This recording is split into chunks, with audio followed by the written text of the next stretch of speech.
Hi guys, welcome back to Photo 143. This is part 2 of our quality of light video. We left off in part 1 with this image. It was an example of soft light.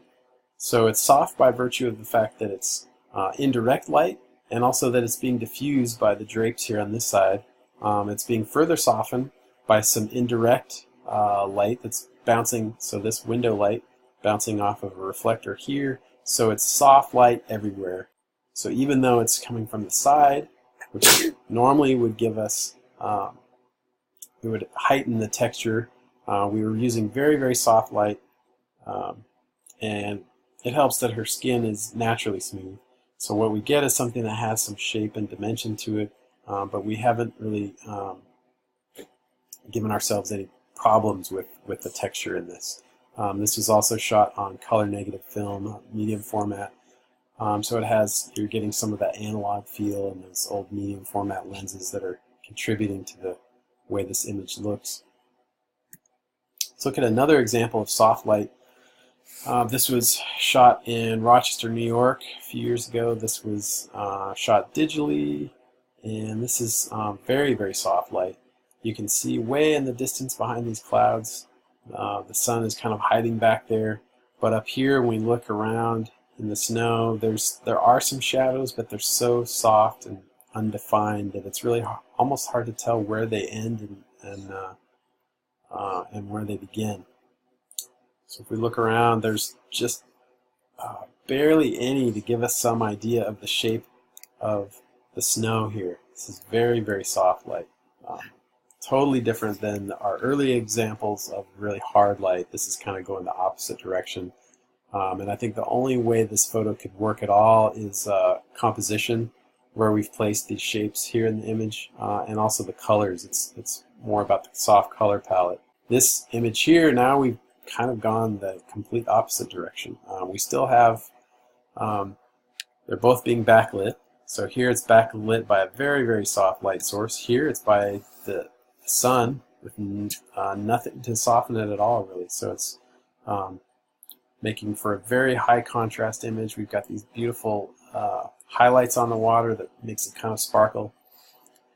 What I'd like to do with this image and the next several images is just show you how, as I turn to my right, just notice what it does to the shapes of the objects that it hits. So here it's coming from behind. The shadows are relatively long. You can see this one comes all the way to here. This comes out here. So that's being cast by this all the way across here. So they're relatively long shadows. You can see this one goes all the way out here and starts to kind of fade a bit. As we turn to the right, you can see the shadows start to come more at this angle. See it here. They're still giving us some nice shape and dimension to what we're looking at. We've got a highlight side, a side here with some shadow on it, and then full shadow here. But now if you notice, there's just a little bit of highlights on the water back here, but they're we don't really have any that are clipping or blown out. They're much gentler highlights on the water. We've just turned just a few degrees to the right. Now we turn a little bit further. We don't have much water to look at here because they're in shadow. So the highlights really are here in these contours of the boat, the white part here. We still have shadows that make some nice forms and that give these boats some shape.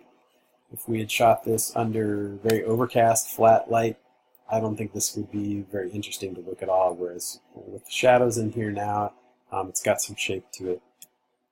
Then we turn a little further still, and we notice that this is still getting light here. This is not in the shadow, but the highlights are much, much tamer than they were earlier when we were looking almost directly into the sun. Here's from some images I shot several years ago and never really did anything with, but they're, I think, a good example for to just analyze lighting. So we have the sun back here hiding behind clouds. These clouds were coming in and out that day. At times I even thought it was going to rain. We might have to break it up really fast. But these clouds are in and out. So sometimes you'd have a soft backlight, sometimes you'd have a hard backlight with these great rays coming into the scene. And then I also have a light off to the right here.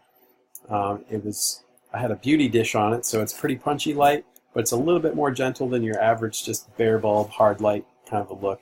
You can see we've got pretty distinct shadows on here, but they're a little more gentle than some of the earlier examples. But because of the light coming out from the side, it does great things to the texture in the grass, on his clothes here, on their garments, on the stone. In this example, we can see just what happens when we change the camera's relation to the subject. This is the exact same lighting conditions as this photo, but all I've done is walk around 180 degrees to behind them, and this is what it looked like.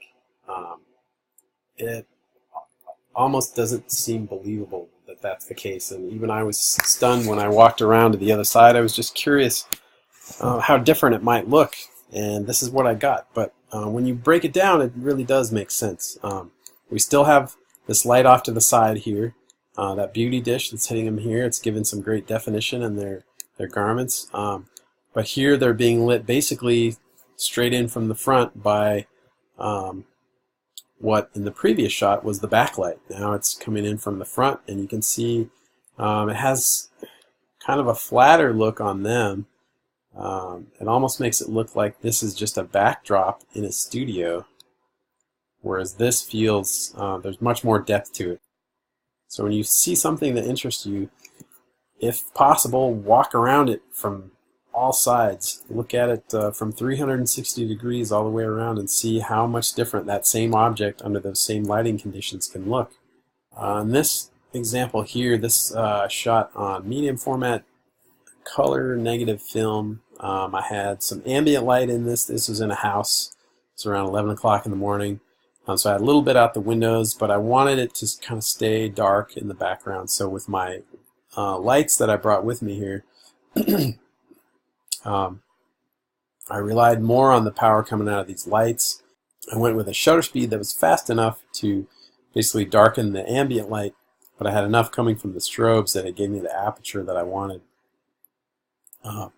And so what it's doing is basically lighting this plane of his face. We get a little bit of shadowing in here, so it makes it feel three-dimensional.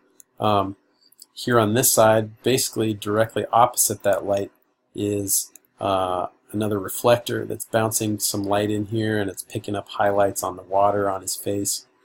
And overall, this is it's to make for a more dramatic scene, and also to deal with the texture here and the water on his suit and on this part of his face, but also to make him feel more three-dimensional. In this image and the next one I'll show you, I want to point out what a change in just even a minute of time passing can do to your lighting conditions. In this image, the sun was just about to go below the horizon. It's coming in pretty directly. He's partly in shadow by this wall out here, but he's getting some direct light on his face. But what I liked about this time of day was that I was getting this great lens flare in here that made this overall wash of warm color in the scene. A minute later, the sun was below the horizon. Now we have much softer light. It's still warm, not as warm as the last one, but our shadows are a lot softer here. So this is about as crisp as they get right next to the object casting them. But everywhere else, it's pretty soft. So sometimes you look at something, it looks okay, and you'll get a minute or so of maybe this tiny window when the lights change, and you should be prepared to capitalize on it in case that window closes and the lighting conditions never quite match that again. You can see the difference here. Obviously there's other things going on. The bag is removed from his head, but lighting wise, very different.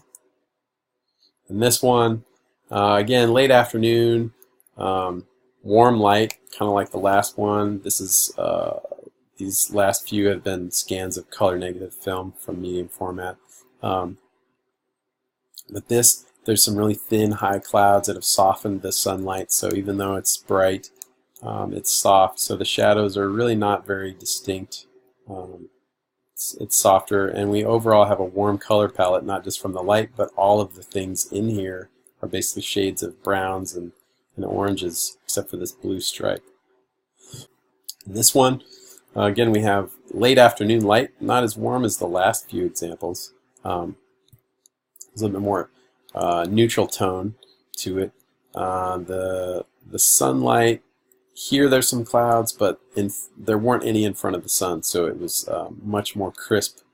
You can see what it does to our texture. It really makes it pop here. It's coming basically from the side. In this example, we've got another example of that late afternoon light. It's low to the ground, so you get long shadows. This is a really long shadow. It kind of heightens this texture in here. Not much that's diffusing it. It's pretty direct. You can see it gives us this great bright highlight up here. But long shadows. This is coming not quite from the side. It's sort of backlit, but it's hiding back here behind this. This was out at Salton Sea a few years ago. This is a scan of some large format color negative film. We had just this little short window of the day when the light softened. We had some clouds that covered the sun, and even though there's not much in the way of clouds back here, it was just enough to cover the sun, and the shadows here just about disappeared. They got much softer. Still had pretty warm light, but soft shadows. Again here, we have enough to make the texture pop, but if you look, they're relatively soft. The sun's starting to burn through a little bit here in this photo.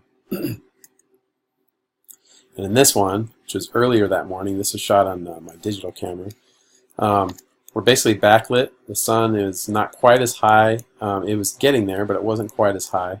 So we've got very distinct shadows here. They're a little bit longer than in the previous two that we saw, but this was earlier in the day. But very high contrast scene just because the sun was not being obscured by the clouds at all. It wasn't diffusing the light. There's another example. It's not quite backlit now. It's more a little bit to the side, kind of at a 3/4 angle from behind. And here we're mostly in shadow.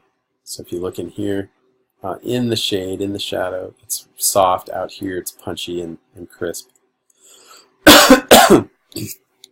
Here's an example of, we've got basically high noon light, but because of the angle I'm facing this, the sun is coming from the side.